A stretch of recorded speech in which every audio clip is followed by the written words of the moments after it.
What is up, ladies and gentlemen? You are listening to the Rebels by Design Wrestling Podcast, brought to you by HustleJet ENT. You are listening to episode number 28. And on this episode, it's going to be a deeper dive in based off what happened on the previous episode with Sting and The Undertaker. We're talking about the Ultimate Dream matches that never took place, that had a very good possibility for taking place in the history of professional wrestling.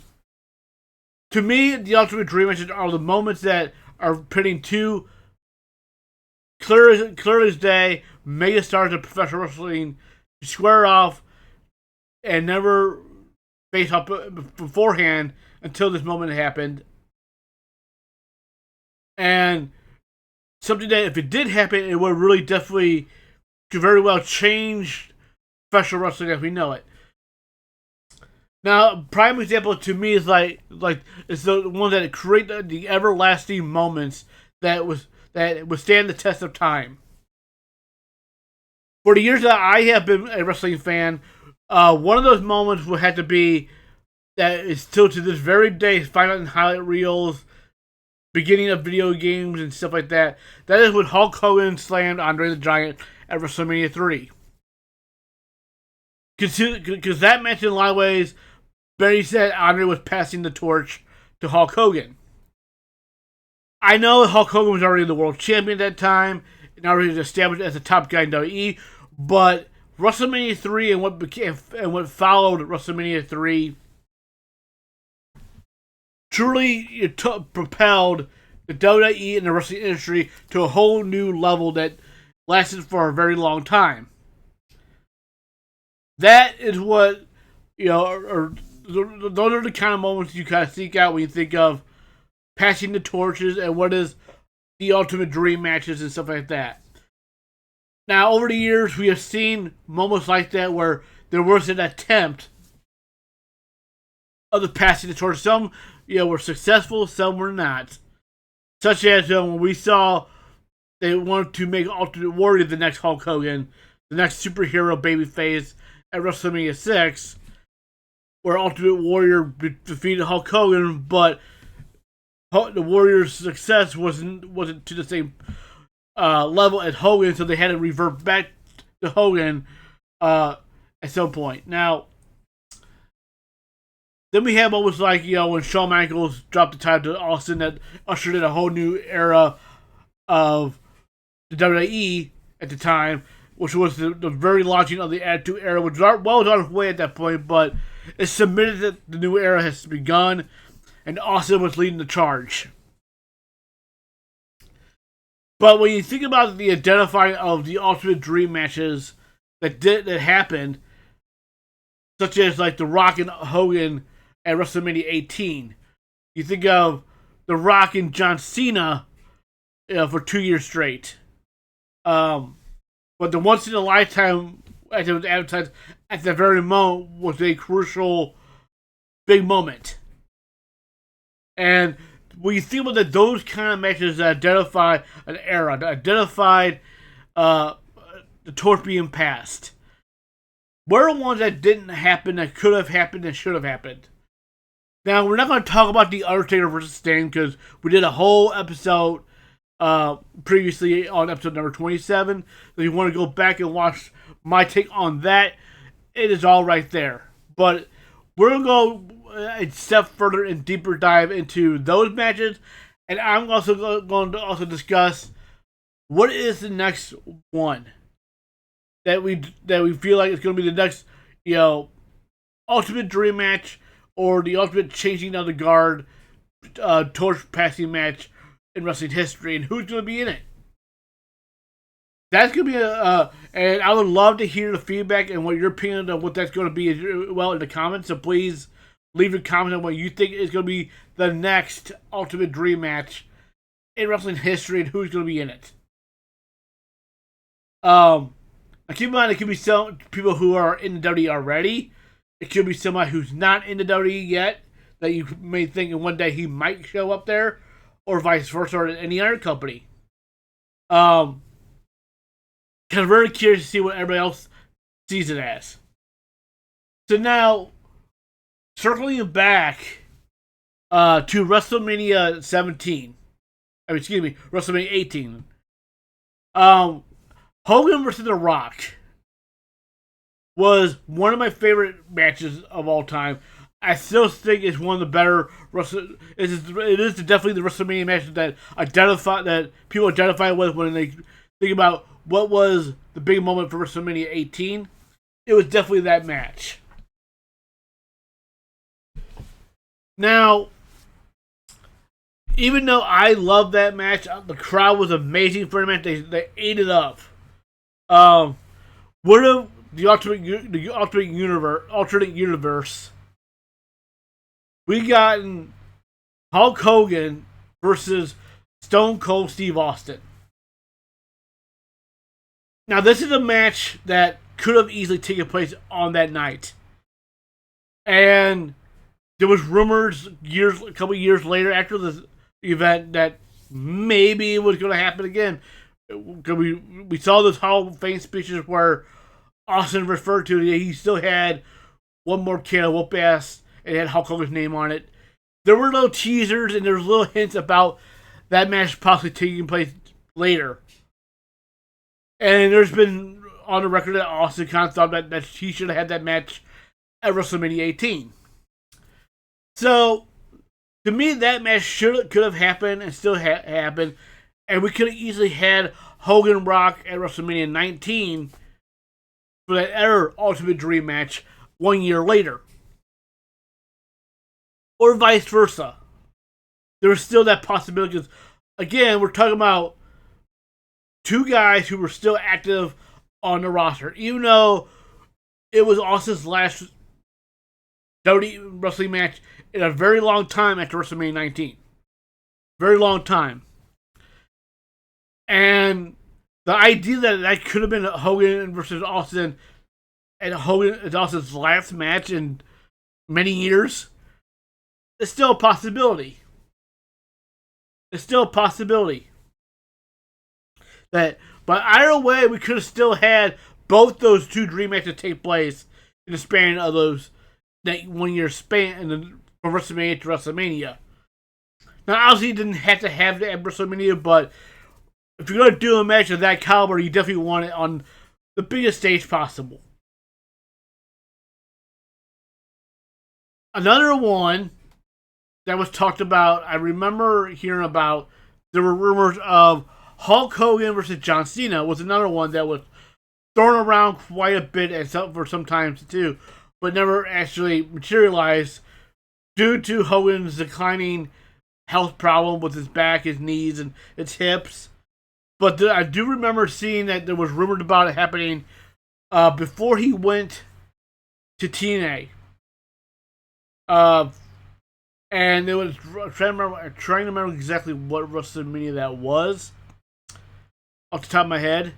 But I remember reading about it, and it never actually materialized because of various reasons. The same can be said about another one match that was kind of rumored of possibly happening. At WrestleMania 20, I think it was, or during that time frame, Austin kind of alluded to that in recent interviews with Chris Van Vliet. That really wasn't rumored at the time, but within that 03 to 04 year, when Goldberg was in WWE, Austin kind of referred to that match was also kind of been discussed a few times. Now, I always thought one of the main reasons why we never saw that match during that time frame was due to Austin's health. That was and the reason why he stepped away from the ring for such a very long time. And there was a lot of rumors, speculations, and supposedly quotes from Austin from interviews and stuff throughout the years that during that time where like I want to say a year or two after he had that WrestleMania match, that Austin said his health was good enough that he could have had another 2-year run, or that he could have at any time step in the ring for a match, but he didn't have that desire or want to do it for many years.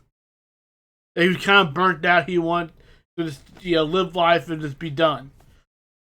There were those speculations for a very long time. And that made people believe that, but for longest time, it was a lot of people talking about Austin's health was the reason why we never saw such matches. And people talk about, we're going to get into the possible dream matches in the future. What that I think that's going to look like, in a minute. But like, those were the other ones that were kind of talked about.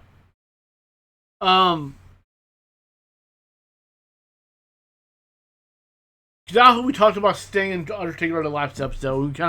We deep dived in that, but like, there's a lot of questions and speculations of like other dream matches that were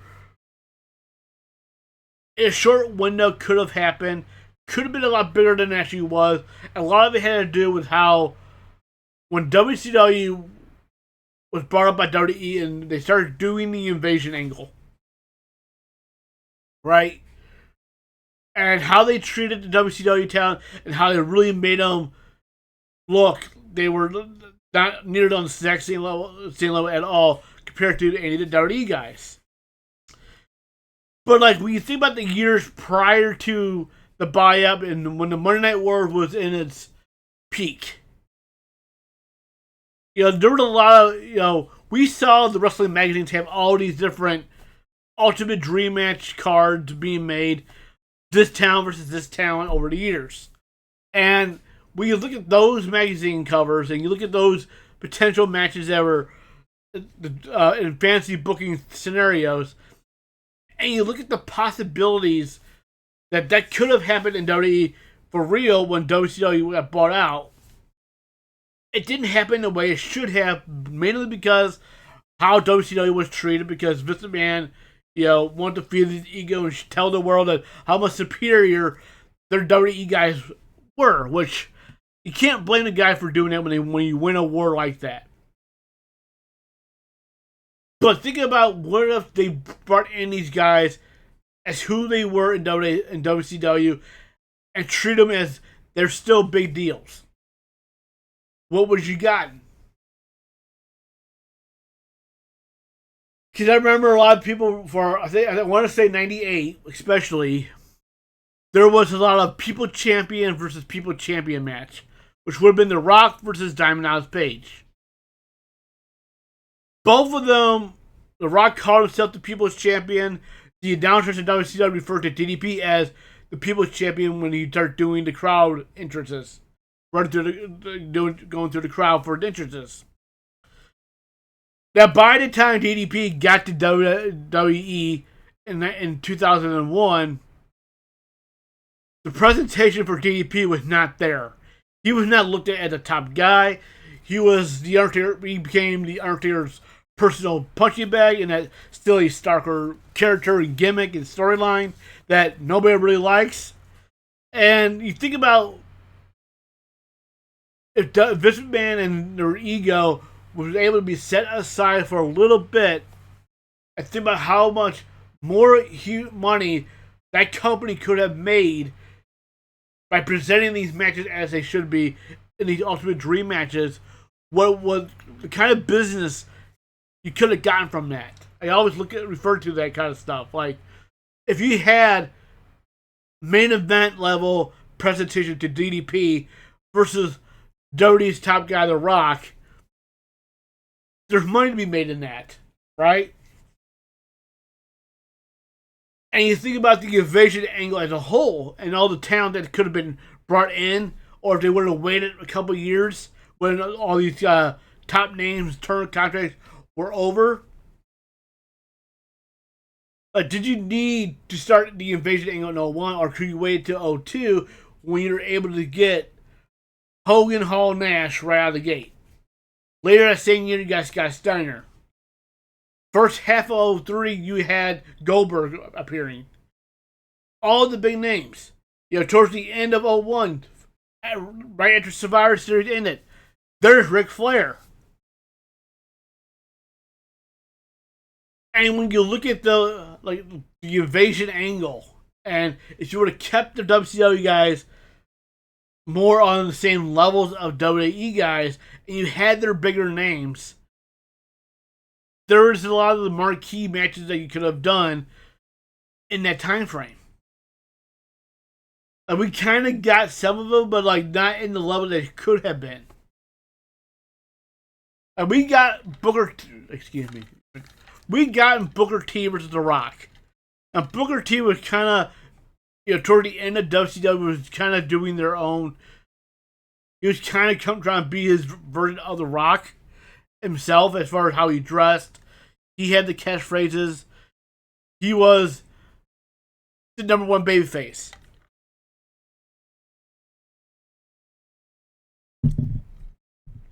While it became a high-profile match that got to SummerSlam,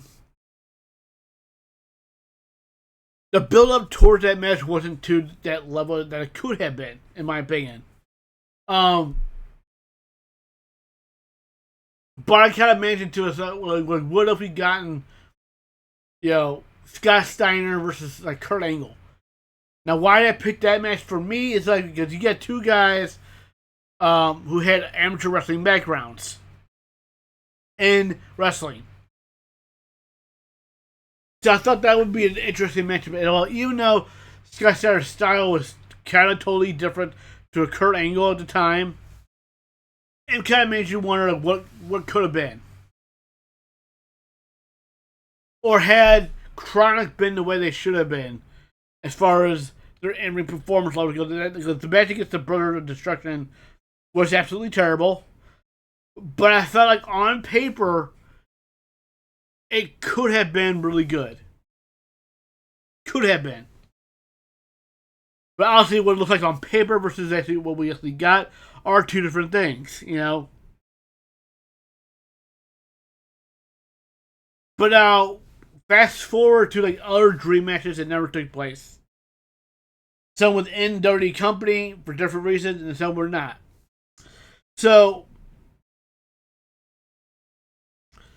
one of them, they were going to possibly do it in 2000, but Shawn Michaels was struggling with substance abuse at the time, so he was unreliable.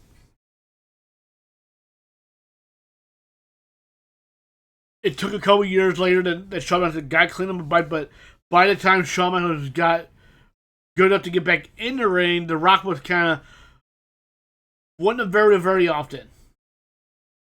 So I'm talking about The Rock versus Shawn Michaels. Two big stars who never had an actual match against one another. And when you think about that, it's kind of crazy to think about. But there were small opportunities and thoughts, and it was in the books that they wanted to go that direction. Now, in 2000, 2001-ish, was that really going to be a possible thing that Shawn Michaels was actually going to get rid of that time? People forget, though, that Shawn Michaels' back problem was not the real reason why he never wrestled until 2002. He took 20 years. It was the other stuff because, keep in mind, in 2000, it's documented in the magazine, the Texas Wrestling Academy that Shawn Michaels helped run with a training school. He had a match in that year. The match can be, I believe that match can be found on YouTube. And Shawn Michaels was doing all the things that he always did before in that match. And that was only a couple years prior to his actual return. So there was never a doubt that Shawn Michaels was clean-headed enough that he could go in the ring a lot sooner than he did. It was the substance abuse and getting clean and all that stuff that kind of held that back from there. But like, The Rock was around at least for one more match in 2004. He had a run in 2003, and he was part of Raw in 2003 up until Backlash that year. which I get that didn't happen then because you had Rock versus Goldberg, which was another big dream match that, you know, also could have took place, and they were kind of more comparable on a lot of levels. So it made more. So I do understand that having Rock versus Goldberg, especially with what was going on at the time, but like there was still a couple of chances that they could have may have pulled that trigger of Shawn Michaels having a match with The Rock. Now I know during that time, a lot of the main reasons why they never actually worked together was they didn't like each other. Shawn Michaels disrespected The Rock. The Rock didn't want to work with Shawn anymore. It was kind of just thrown to the sidelines that ain't gonna happen. And I get that it happens. Where wrestlers can't get along so badly that it took away for the match to actually happen. Other ones there were that were possibilities.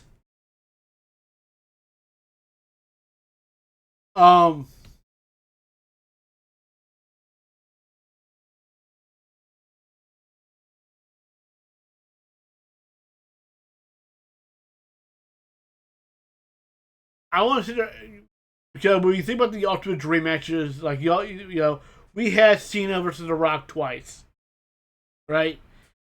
Um, which was fine, which was great. Again, during that time, like you look at that, like okay, when you had The Rock for limited dates and times, you kind of look at like okay, that was still the biggest matches of all time. We got Rock and CM Punk actually for a couple of pay-per-views.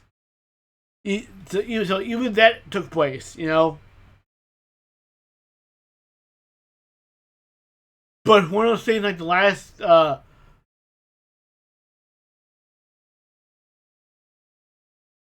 the one of the Ultimate Dream matches that I always had in my mind.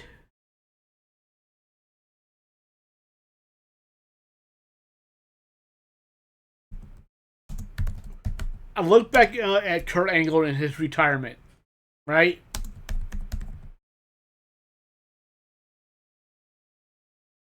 Which was, in 2019, right?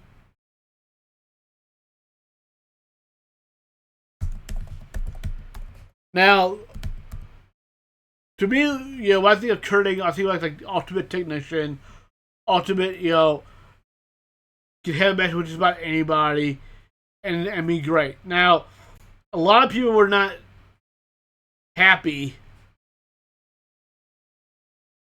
that Barry Corbin was the person who got chosen to have that match.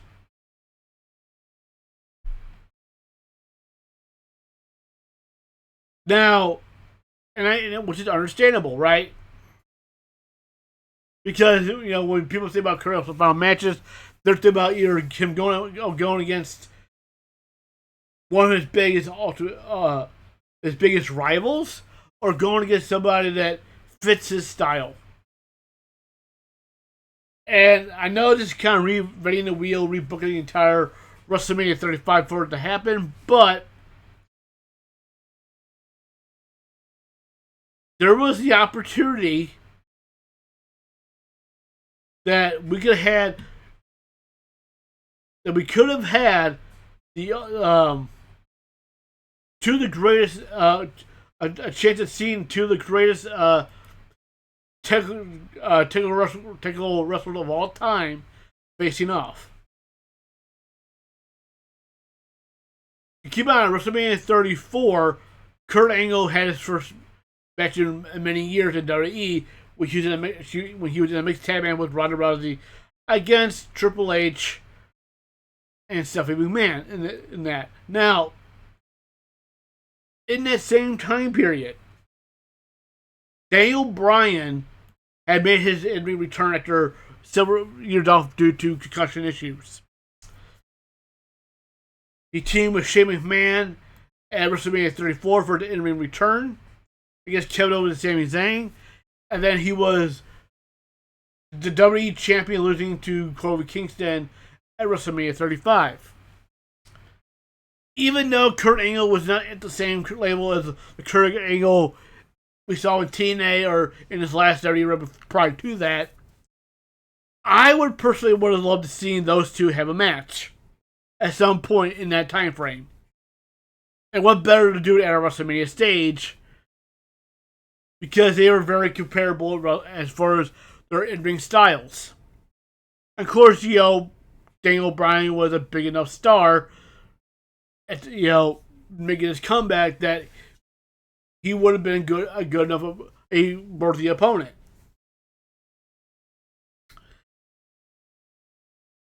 Now, obviously, I would have probably picked that at WrestleMania 35 over 34 because the WrestleMania 34 match was a big time blockbuster match.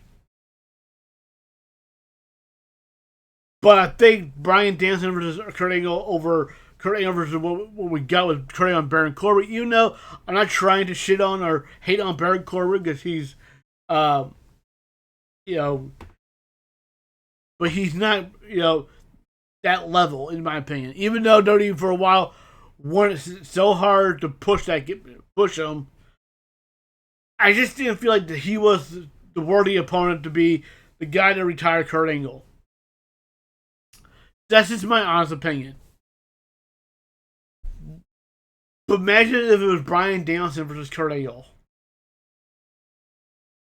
Not only do I think the match could have been better, because they're both very smart workers that they could have, I think they would have had a better chemistry. I think Bryan was smart, would have been able to work around Kurt Angle's limitation that he did have at the time. That could have led to a very good, passable match. Maybe we could call it Kurt Angle's last great match as well, going out on top. So I always imagine that was a match that could possibly have happened. Obviously, it didn't. But it's another one of those matches I thought about, of Ultimate Dream match, because Brett Angle was another one I always had in mind. But, but there's never was a really a time where Kurt Angle and Brett were healthy at the same time. Because obviously with Bret Hart's concussions, there was never a time for Bret Hart to have the match that we really wanted to see Bret have with Kurt Angle.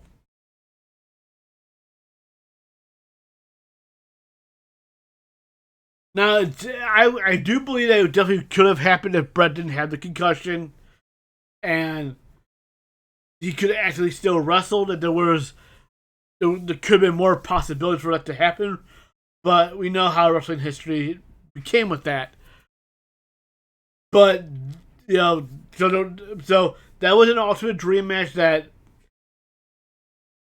I will say that could never happen because of the health problems. And even if Kurt Angle was available and when Bret had his little comeback run and against Vince McMahon and all that, Bret wasn't the same Bret. He wasn't able to take real bumps at all, so that it wouldn't have been what we should have gotten in that regard.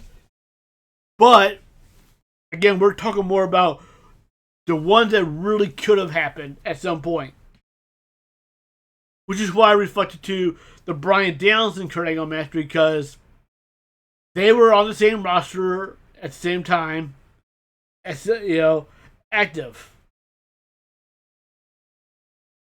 and they never fought before in any level. So I would have loved to see that at some point.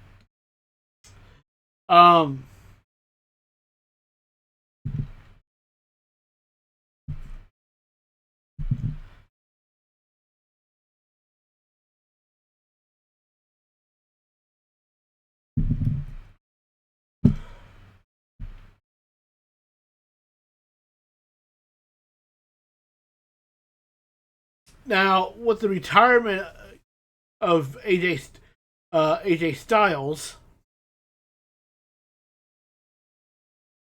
there were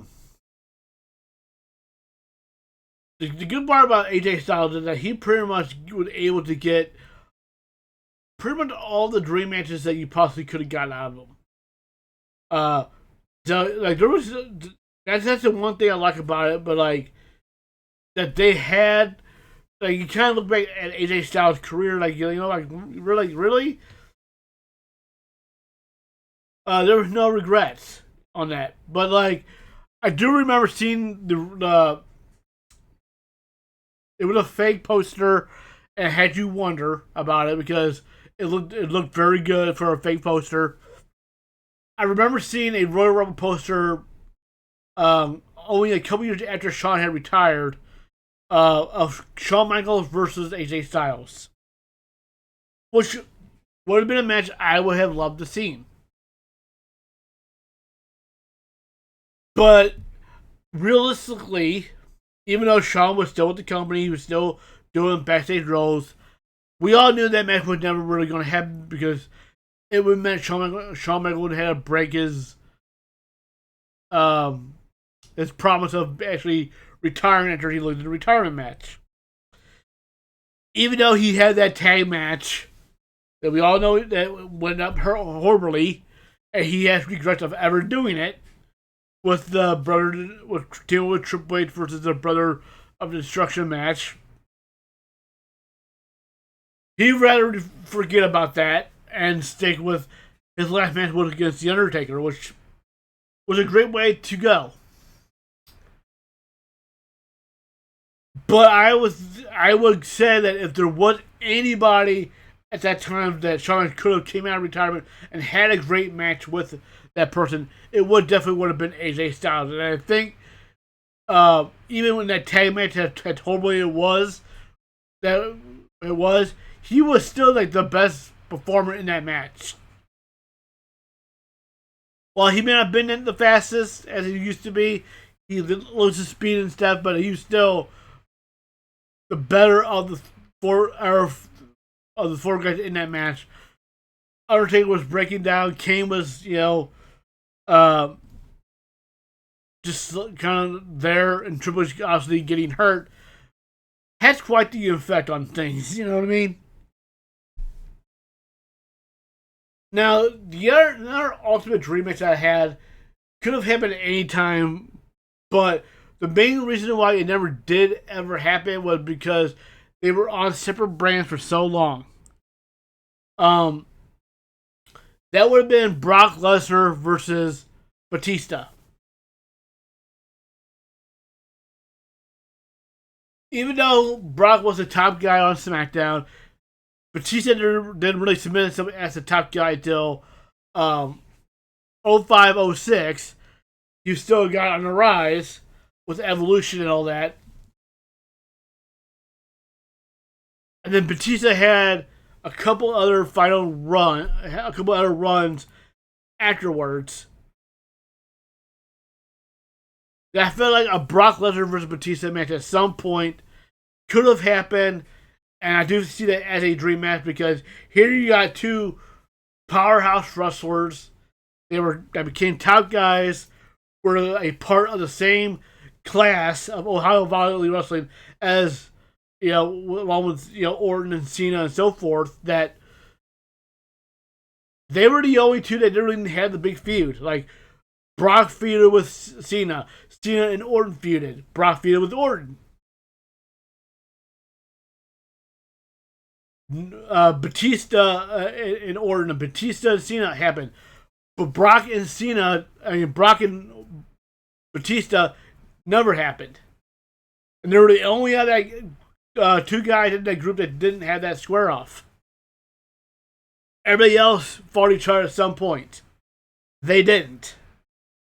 So I often sit back and imagine what would have happened if Batista and Brock did have a match with each other. And again, to me, that would have become another big time high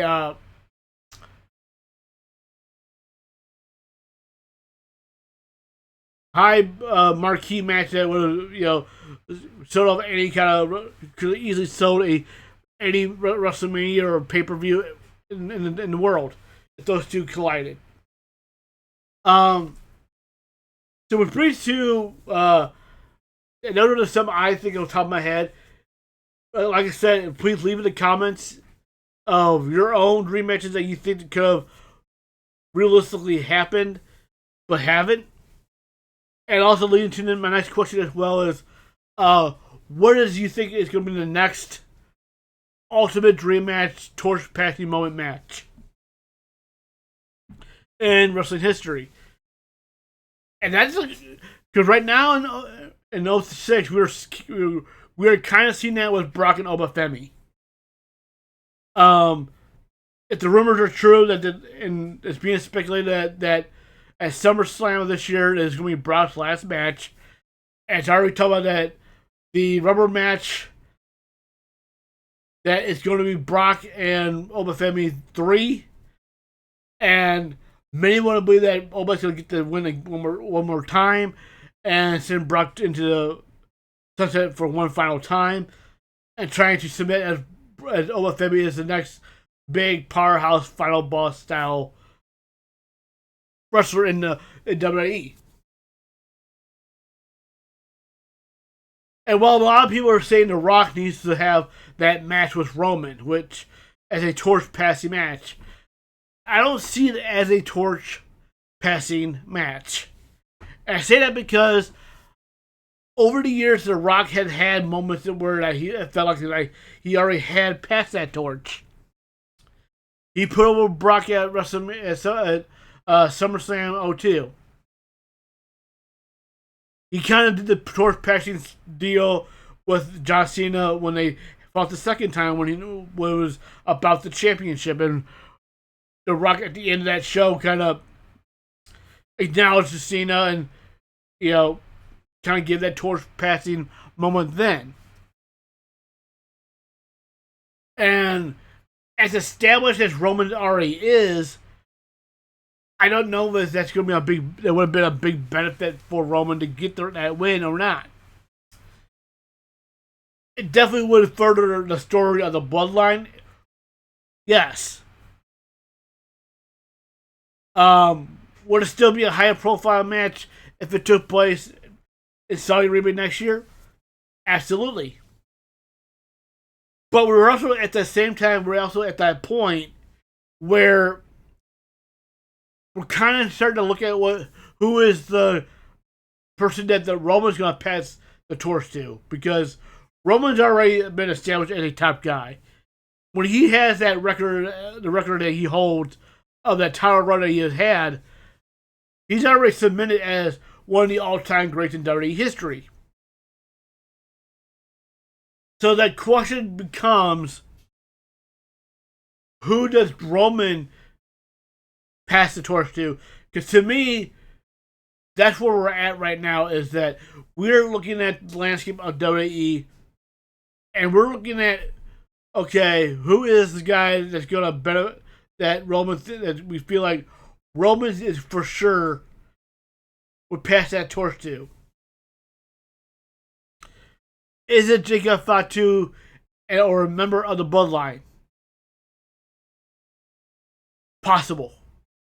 I think Jacob Fatu, if he would have got they had a big program where Jacob Fatu got a WrestleMania win over Roman for a championship, would be a huge deal for Jacob Fatu. And he's very talented, very talented. A couple years ago, I would have put Braun Breaker in the conversation. Braun Breaker right now still needs to regain momentum again. They kind of have lost a little bit of.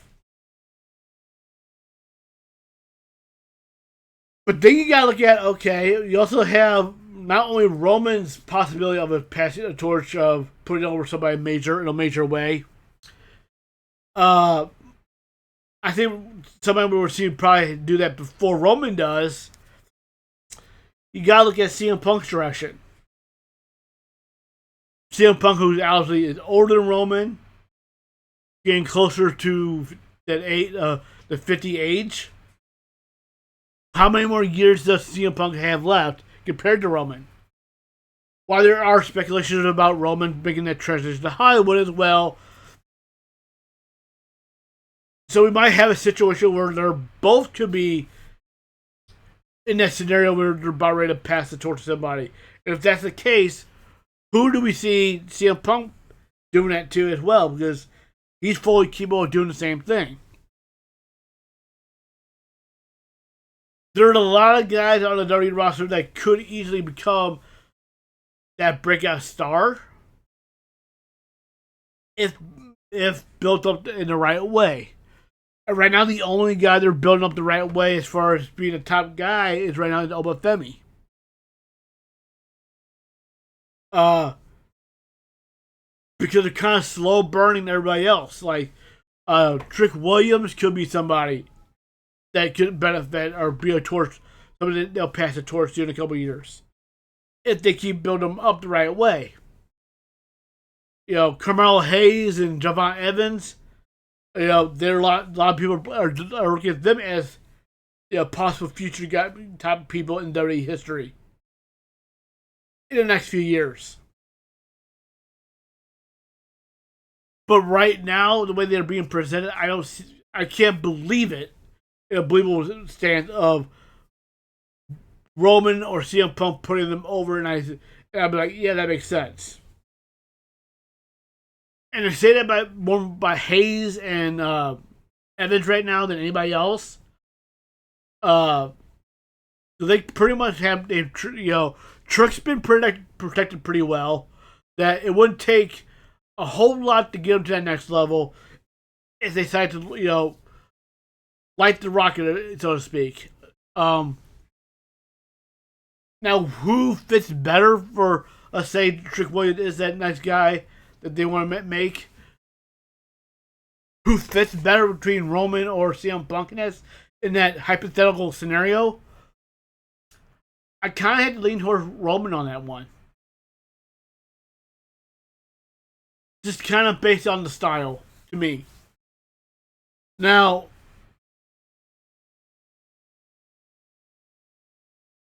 is that how I feel like it's really going to happen? I don't know. But I would love to hear you in the comments thoughts on the same thing. Who do you see as the future torch passing or ultimate dream match that's going to be seen in the next couple of years? Because we're seeing a lot of the same people mixing up now.